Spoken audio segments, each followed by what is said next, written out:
Hello and welcome to the Habit Coach podcast. I'm Ashdin Doctor, your habit coach, and we have a very exciting podcast today. We're going to be talking about all sorts of interesting things, from discipline to understanding fitness to nutrition to circadian rhythms, because we have a fantastic actor and a person who is so passionate about it. And there's so many things that are related to, this world and this industry that you're in that ties in beautifully with these topics that we're talking about. Absolutely. So we have Rakul Preet Singh with us in the studio today. Rakul, welcome. Thank you so much. I'm so excited to have this chat Me about too. something that I'm so passionate about. I think this whole fitness world we get into, and then we just want to tell everybody about it, right? Absolutely. It's sometimes so annoying, and I have to control myself. If someone's going wrong, I may not even know the person, and they're talking about something. I'm like, I'm sorry, but this is not right. Like there's just 3-4 days back, somebody who said, I've gone off carbs for a month, and this girl was a little on the heavier side. And I just couldn't help myself, and I was in the dubbing studio, and I said, babe, you're doing the worst thing to yourself. So yeah. It's just that you want to give it free advice. Yeah, but I've realized give advice when asked. Correct. But, because people don't value it then. And people stop eating lunch with you. Have they started doing that? I think I whenever I'm working, I have, in fact, all my friends, my entire team, they've become healthy. We only eat healthy. You just we infect people around us. Yeah. So my team, my core, hair and makeup, we all do our, this 7 o'clock dinner is done. Even if we're doing night shoot, okay, we'll have a snack at this time. So we're all three very healthy. I love it. Planned out. So this discipline, right? Like I was seeing one of your interviews, and that's why I wanted to ask you this question about discipline. Something that you're very strong in and proud of. Yes. Where did it start with? Because you have an army kid background. Does it come from there? I think 100% it comes from that. I don't even know when it started or where, but it's just the only way I've known how to be. From the time you were high. Yes. Because, my parents, my dad is very disciplined. I mean, today they're 60 and they wake up. The first thing they do is they go for their morning walk, gym, yoga. If I have to reach my parents, it's after 12 o'clock or before 7 o'clock. It's their me time. It's their me time. Dad goes for golf. Mom then, she's now started learning golf. So they do their morning routine every single day. And in my life, I've not seen my father miss his workouts. Of course, earlier it used to be his army run in the morning, and now it's different activities. But I think ever since we were really little kids, we were made to be believe that discipline is the only way to be, and we were always kept extremely busy. I don't remember any time where I've wasted time or gone and played ghar ghar with kids.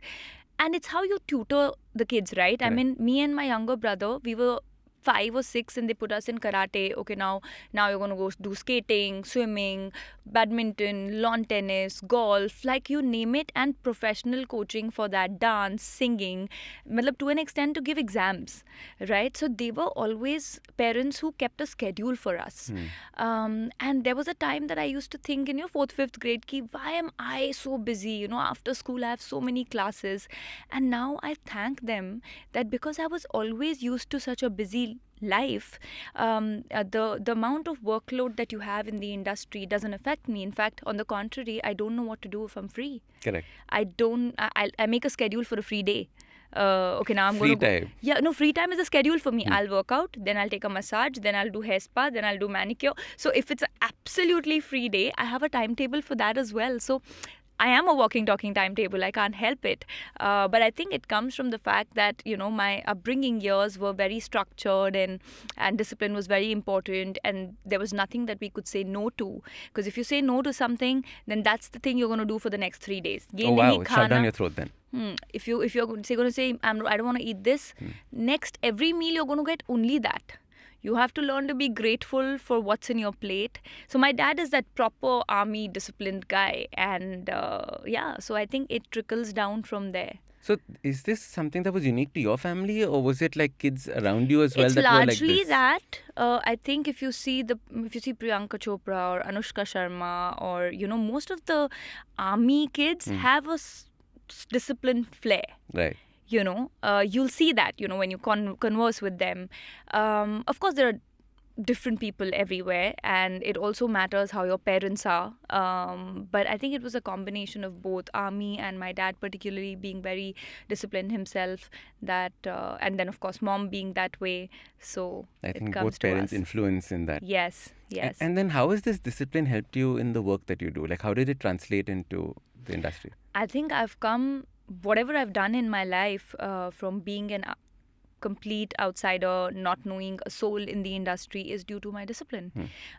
Because I didn't know how, when I started out, I didn't know how I would crack it, what the way is going to be. I just figured the route on the way, but I was just disciplined that this is the amount of work I have to put in. Whether I'm working, whether I'm not working, in the days that I was auditioning, wake up in the morning, finish your workout, look a certain way, do an acting class, go stand in queues for auditions. So that was I had a timetable even then. Correct. Never an attitude that jab kaam aayega, then I will see, I'll do it. Correct. A lot of people only take care of themselves or put in the man hours that are required to be a certain way when there is a project.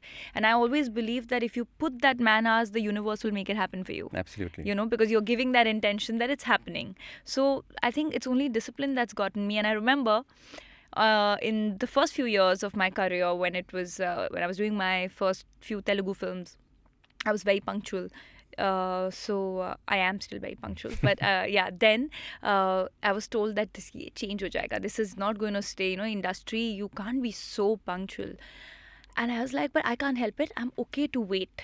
I don't get palpitations if I'm late. Correct. I'm happy to wait. If you've given me a time for 9 o'clock, I'll be there at 9.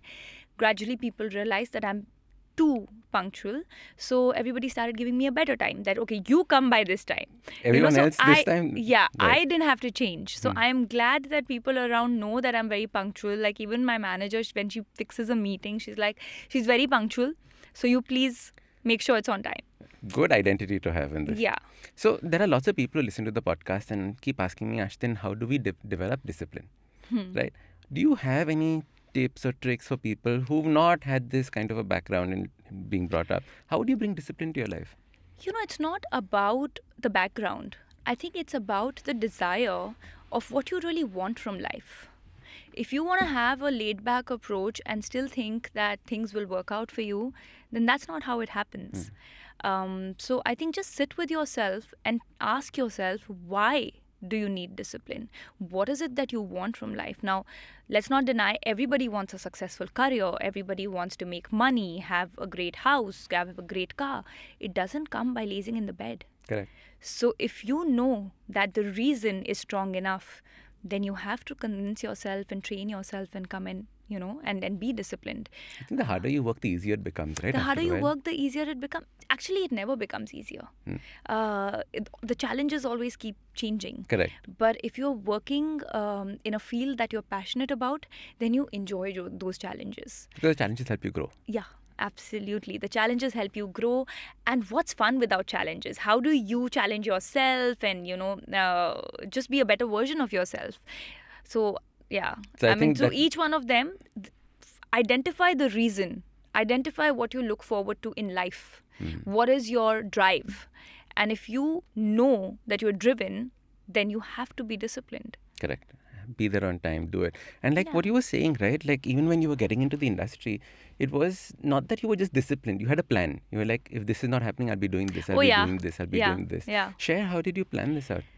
So I was a good student, and when I was really young, and this is very freaky, when I was like maybe fourth, fifth standard, you know how they ask, "Kya banoge, kya banoge?" I never answered that. I didn't know what I was going to be. I used to always say, "मैं जो भी करूँगी, I'm not going to struggle.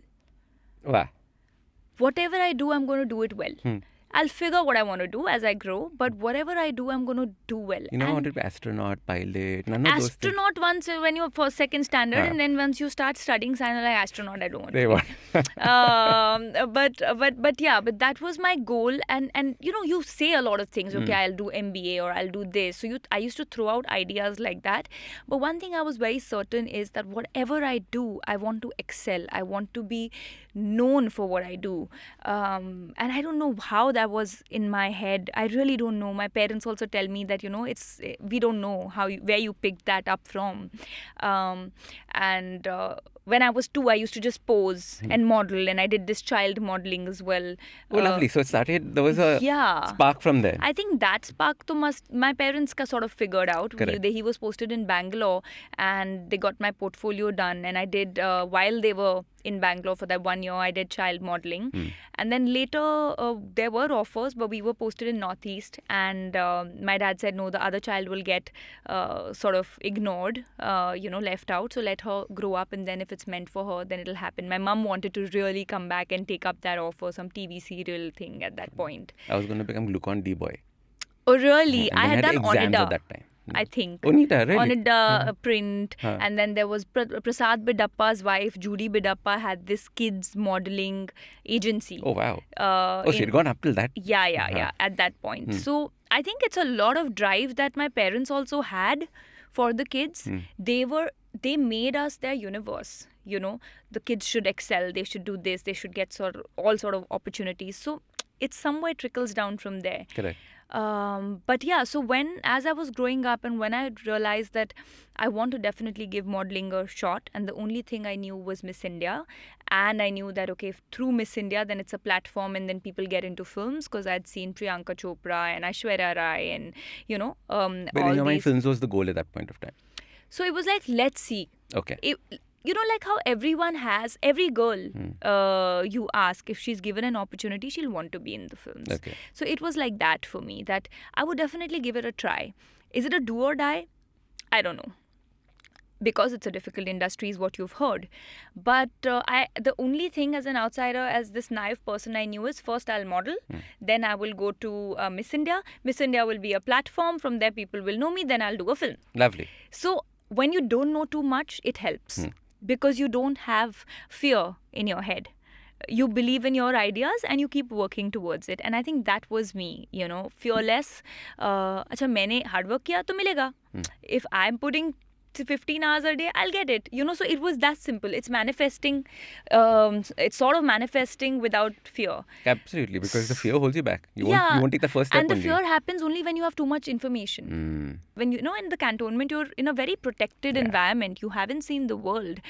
So when I moved to Bombay, I was 20, and that's it. I had told myself, I'm a maths graduate, so I told myself that I will give it a try for 2 years, and if it doesn't work, I will get back to my studies, because that's the reason I completed my graduation. Because the first film I did happened after 18, right when I was in college. But I fell short of attendance, and then I was like, nahin, let me finish my college. So yeah, I gave myself 2 years. Luckily, things worked out.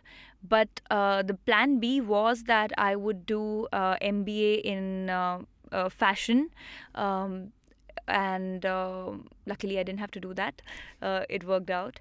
Only because, I was also very aware and not delusional that I may love myself, but there are so many people who could be better looking than me, who could be more talented, and I'm not going to struggle. Correct. That thought was there. So I was like, I'm anyways good in studies. I'll get back to it. But let me give myself 2 years. I'm not going to struggle is a lovely thought, huh? Yeah. So I just operated from that. Because everyone now in Lokhandwala is all, I'm struggling artist, I'm struggling actor, I'm struggling this. Why do they put the struggling part in front of everything? The struggle is beautiful. I feel if you don't have the struggle, you don't grow, and your journey is just too plain. The beauty, it's like a trek, right? You go up and you go down and then you go up again. But at the end, when you have the 360-degree view, it's magical. Correct. So the struggle part is something that you should put focus on. Okay, so I think don't call it a struggle. Call it growth. Because like I said, if you are working towards something you're passionate about, the struggle or the journey itself is beautiful. So call it a journey rather than calling it a struggle, because struggle is a very negative word. Correct. And I am someone who totally believes in the intentions that you word out. That's how your life becomes. So It's the journey that you're working towards. ज़्यादा से ज़्यादा क्या होगा? You'll not get it, but you are growing, you are experiencing, you are, the whole structure set in the society of that you should do your graduation and your masters and then do a job and make money. I don't believe in that. I think your real growth is only through experiences. And the more you experience, the more you grow, and you can always figure out something in your life. It's beautiful. 3 things for actors who are not there yet, who are just starting their journey and are seeing you and are saying, I want to do that. What are the 3 things they should be doing? Discipline, be perseverant, keep working on yourself, and also do not be delusional. A lot of times it's very difficult for us as humans to identify our weaknesses. So I think the first thing is we should be able to identify our weaknesses and work towards those. And that's when we really grow. Because we think, अरे हमें ही opportunity नहीं मिल रही. We blame the world. Correct. We are great. But then what is it that you offer that nobody else does?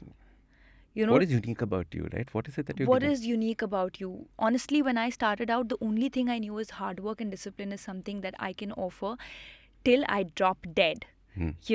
Because obviously you learn the craft on the go.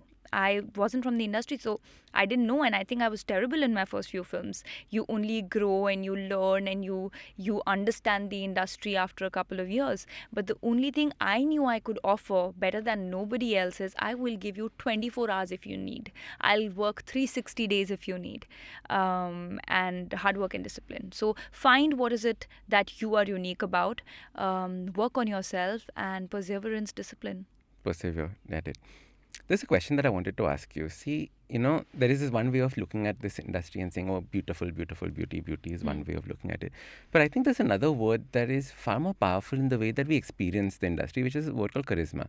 Right? When somebody walks into the room, suddenly the room feels different. Right. When you're talking to somebody, suddenly feels different. Right. What is it that this charisma is about? So, through your journey, how have you experienced it, and how did you cultivate it?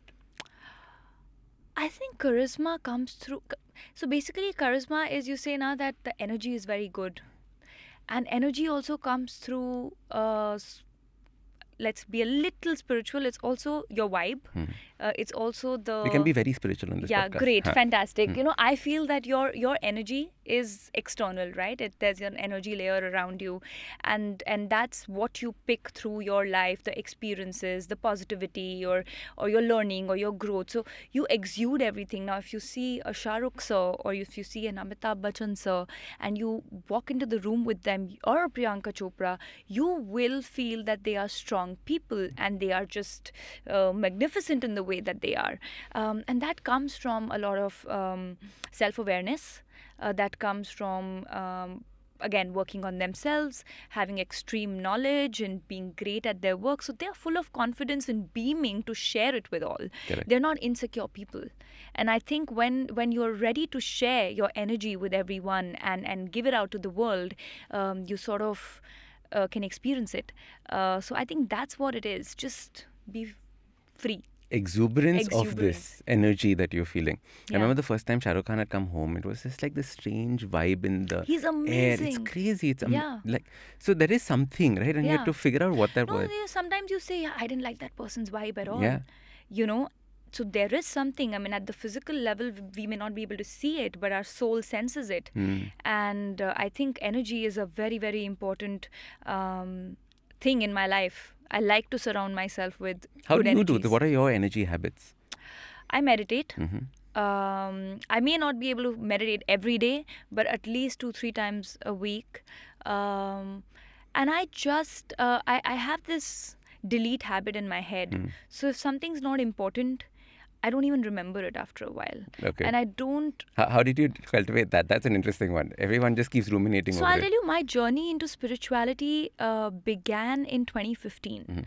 And I started it with a certain personal experience, and I wasn't feeling the best, and I'm generally a very happy person. I'm sure my wife can tell you that. Thanks. Entered the studio, So- was like, what is this? Yeah. We're all happy.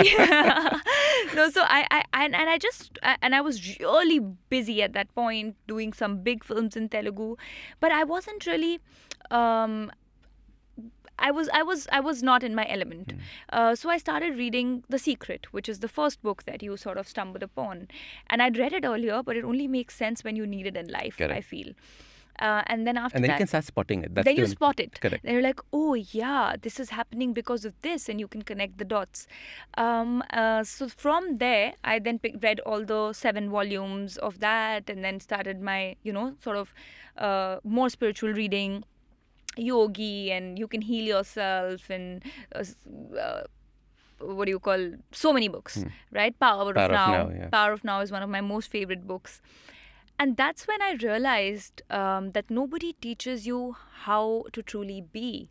We attract so much negativity and expectations. I think the biggest term here is expectation. We expect from people, and then we want them to expect from us, and then we are just in a mess. Yeah. And I just felt that, that's not the way to be. And that's when I think slowly started picking this habit up. Because when you don't keep that unnecessary information in your head, you don't get affected. When you don't expect from people, you don't get hurt. You do you. And I follow that. This is a hard thing to cultivate, no? Is it like, did it come Sometimes easily to you? No. Actually, I wasn't born like that. Correct. Like I said, very recently, about 6-7 years back, is when my journey began. But I just realized that this is the best way to be, because earlier I was hurt enough, and then you pressurize yourself. So I just became this person, and sometimes it does come across as, you don't have emotions. My younger brother tells me, you're emotionless. I'm like, it's not like I'm emotionless. I don't get affected. I'm aware of them. I'm aware of them, you Correct. know. I choose not to get affected. Or choose how to deal with that emotion, how That's to portray right. the emotion. That's right. I think it's mind over matter in a lot of those circumstances. So I think this is the best thing that happened to me, and I'm so grateful that I had that whatever experience, that I led my journey into spirituality and the way to be. And it's not necessary to be spiritual that you have to meditate every day, do that. People have this misconception that Baba ban jao, yogi ban jao, matlab 1 hour do that. It's just important to be aware of yourself, how you're feeling, and to be aware of things that, people around, and I don't know how to put it, it's just to be aware. I think self-awareness is very important. Correct. I think that's why we keep using that word consciousness when we talk about spirituality. Consciousness, yes. Right? How conscious are you about the world around you? Do Yeah. you know what's happening in the next room? Do you know what's happening around you? Absolutely. And I think a lot of people just exist. They're not living, and this may feel like, people who are seeing or watching, they may feel कि हाँ जब privileged होते हैं तब कुछ भी बोलो, but I wasn't privileged at a point. I learned this on the go, that the better way to be is to be conscious of everything that you do. And the interesting thing is that it's not that the obstacles have gone away, which is why you could move forward. It is that you actually physically move these You obstacles. embrace the obstacles. Correct. They're no longer a problem for you. They're no longer. It's like, I don't know how to do this. It's like when you start teaching a kid how to swim, doesn't know how to swim. So swimming is an obstacle, but then you overcome that. So life will throw these obstacles at you, but because there's a desire to exceed and there's a desire to cross those obstacles, you learn. So there are two kind of approaches, which we've been hearing. The glass is half full or the glass is half empty, and I always see it half full. So much so that if sometimes people, very near dear ones, they say, "Arey, ye hona chahiye tha," or "Why did that film was not nice? Why did it work?" I'm like, please don't say that. Don't say it around me. Everything should work. Let everything be good. Why should we wish bad, or why should we think negative about anything else? And I really think it just is a happier way to be. This is so interesting. Just recently, last 2 weeks ago, for the first time, something on my Instagram went bananas. Okay, like for me, like 1 million views is a lot. Okay, Right. Normally like 200, 1,000, 2,000. Right? Suddenly there were lots of strangers commenting, people who don't know me talking about certain things, etc., etc., etc. It completely blew my mind. Right. What was the journey for you when the first time you suddenly experienced all of this? Do you remember that? How did it I remember transcend? this And one moment. Social media happened midway through my career. right, It's a very recent development. When I started out in 2012, the first few years, social media wasn't that important. I joined, I think, in 2015. so what was the popularity index at that point of time? So that's what I'm saying. Mm. And in the South, the kind of stardom that you have is immense. Right. They sort of just worship you, and it was so real as opposed to what social media is. Correct. I remember this event that I'd gone for in Tirupati or some small town. I don't remember exactly, and I think I was just 2 films old, and there was a 1 kilometer jam because they were aware that I was coming. And these smaller cities are always like that, right? People get extremely happy. So my car just couldn't move. It took us an hour to get through and reach the store. And I remember that moment when I sat in the car back again. People were screaming, Rakul, Rakul, Rakul. Wow. And that was the first time I realized, wow, these people know me. They know who I am. Till then, I didn't know if people know me or they don't know me. And I remember the first thing I did is I called my mom and I said, Mama, they were all screaming, Rakul, Rakul, Rakul. Can you imagine? Oh, no. And it was such a lovely feeling. I think that was the first moment that I realized, okay, you are a public figure now. But that's it. You will not believe me. I still lead a very normal life, and I do not take all this that comes with being an actor, your popularity and fame. I still don't realize it in my head. Sometimes I do things and I realize, oh, people are watching, you know. It hasn't given you that need to be more cautious or be more aware, or I think I cut off in my head when they say pack up on set. I pack up and I'm back to the girl Rakul who loves to have a normal life. I go to restaurants. I'm seen without makeup so many times. Gym, this, that. This morning also, I'm like I lead my normal life, and I think you can control the amount of pressure you put on yourself because there's no end to it. And that also stems from insecurity. So I am very secure as a person, where did that come from? Because security is you're constantly comparing, you're constantly. But I think we were taught to be very secure. Again, I can't really pinpoint, but I think I've never had insecurity. And I'm really telling you this. If you go on the social media and you see, possibly I would be papped the most with oil in my hair, with no makeup. Even last night I came back from Chandigarh after an event, and I didn't think there would be paps, and my hair and makeup team said, "Isi mein chale jao, what you're wearing." I said, "Nahi yaar, it's too much. I want to be in my jeans and shirt." They're like, "You'll find paps." I said, "Who will come at 11 o'clock at night?" And they were there. And I was like, so and I don't care. I think we when so many people follow you or when they look up to you, you also need to set standards right, that imperfections are great. We are all normal people. I treat my job like a 9 to 6 job. It could be 9 to 9 also. Sometimes it could be 6 to 6 a.m. But Crazy I how you all treat do it this, like huh? a job. Right. I'm only doing my work. And everything that comes along with it is not something that's gotten into my head. And I want to keep it that way. I think it's so beautiful that the work part I have to be glamorous here, but the Yes. rest of the time I have to be me. Because that's not me. When I am in my work mode, that is what my work requires from me. Do I need to be always decked up and, perfect? No. Because then I will lose myself in that chaos of who am I. It's very important to keep your individuality intact. What do I like to do? I love food. I love fitness. I love my friends. I love films. And that's it. That's my life. So when I'm at work, I will give my 200%. When I'm at home, I will be in pajamas. Lovely. I will go to a salon in pajamas. I do not care because I always feel confidence or who you are comes from here, not from what you're wearing. I think showcasing that also keeps it in the loop, saying that there's confidence in it, there's confidence in me, there's confidence in me. I think no, it's not about that. I think there are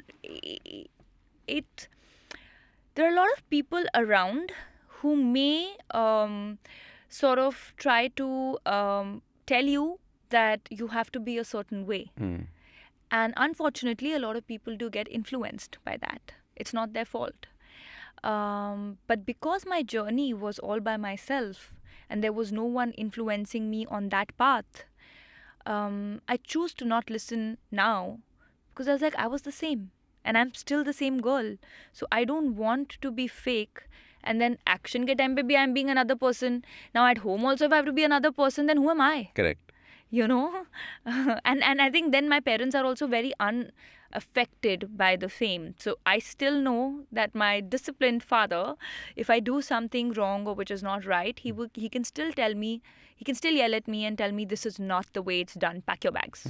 Mm. You know. And that little fear, actually fear out of respect, Yeah. is good. Yeah. Yeah. And we were talking about fitness right in the beginning. Yeah. I want to come back into this part. Where did your love for fitness start?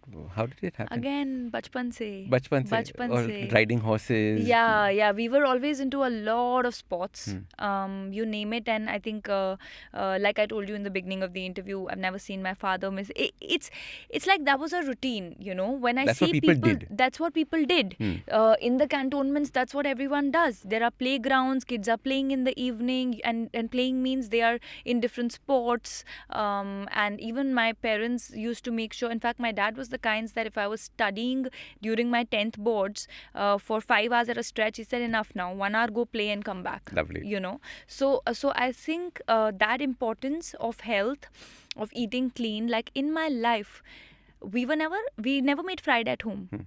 So my parents never fried anything. Never fried Kurkure, anything. bhindi, nothing. So Deprived kurkure child. bhindi mujhe, I am so happy that I was a deprived child, because it's not deprived, honestly. Obviously, I know, I'm joking. This is all the new fads, and you know, this is basically commercialization of food. Yeah. Bhindi was given. I love bhindi, but bhindi ka juice hi nikal lo usko tal ke. I mean, that is not required, you know. So I've never gone to a store and bought a packet of chips. Right. Myself, you know, as a kid. Raisins were sweets for me till my third standard. I didn't know they were chocolates. So they used to give me kishmish, ki ye meetha hai. So I think because they were so aware and our eating habits were great from our childhood and very balanced. Fast food was not something. My mother used to cook food. We would just go out once in 1 week or once in 10 days, you know, to eat outside. But I think that's where this whole fitness and eating healthy came from. So when I saw people have other ways of being, I was like, अच्छा ऐसे क्यों करते हैं ये लोग? Because for me, that is my normal. Right. This was strange. This was strange for me. How can you put that in your body? It's like you want to keep your houses clean, and you know, you want to have helps coming and doing jhadu pocha every day, but you don't want to clean your body. And this is the place you truly live in. Right. Like, I really feel, how does it make sense? So that's where it came from. I was a golfer in high school, so I was used to some sort of physical activity every day. You know, since I was 10, I used to play golf. So after school, we used to take a bus, go straight to the golf course, a local bus. Take that, go to the golf course. Mum would come there with lunch, and we would play golf for 4 hours, reach back at 7 o'clock, do our homework, eat dinner, sleep. So my body was so used to some sort of physical activity, you're used to those endorphins. That's my normal. Correct. So when I started modeling, it converted into working out, because I couldn't be so outdoor for the tanning purposes. And I think you needed different forms of fitness at that point. You needed, and that also because I enjoyed, I think I'm addicted to the adrenaline. Are you a competitive person? I am very competitive. There you go. I am very So competitive. golf gets into your fitness part as competition. Yeah, and I'm competitive with myself, not with others. Like, I'm so competitive. If it's so funny, if so Jackie says that, you know, I'm not going to work out, and if he works out, I'm like, you said you're not working out today, how did I miss my workout? You know, so I'm that competitive. So it's not about that. I'm like, are mujhe bhi karna hai. You know, I can also push myself. So I love pushing myself, and I think it gives me a high. Lovely. That I'm pushing myself. I don't know what is the greatness in that. Like, I love doing 10 things in a day. I want to be extra hectic. But burnout also happens? Not happened yet. I think I am burnt out when I'm not working. Probably also you're burnt out when you're not doing things that you enjoy, like masti is not I happening. don't do things that You I don't don't choose enjoy. them only. Huh? I don't choose them. Hmm. I'm not someone who can do anything that I don't like. I love disconnecting from my work, chilling with my friends, which happens 4 times a week, Hmm. and that could be just 1 hour, just getting a meal together or just watching some content together. But I love that disconnect where they don't care who I am. Yeah. Right. And they've seen me since many years, and then we do absolute masti. Like, I mean, I'm half a tomboy, so we go crazy. So I feel like I have those things which help me disconnect, so the burnout doesn't happen. All right, so this was just part one of our conversation with Rakul Preet Singh. Now make sure you join us for part two, because we get into a deep dive conversation about health, fitness, and all those things about her nutrition that she is very passionate about.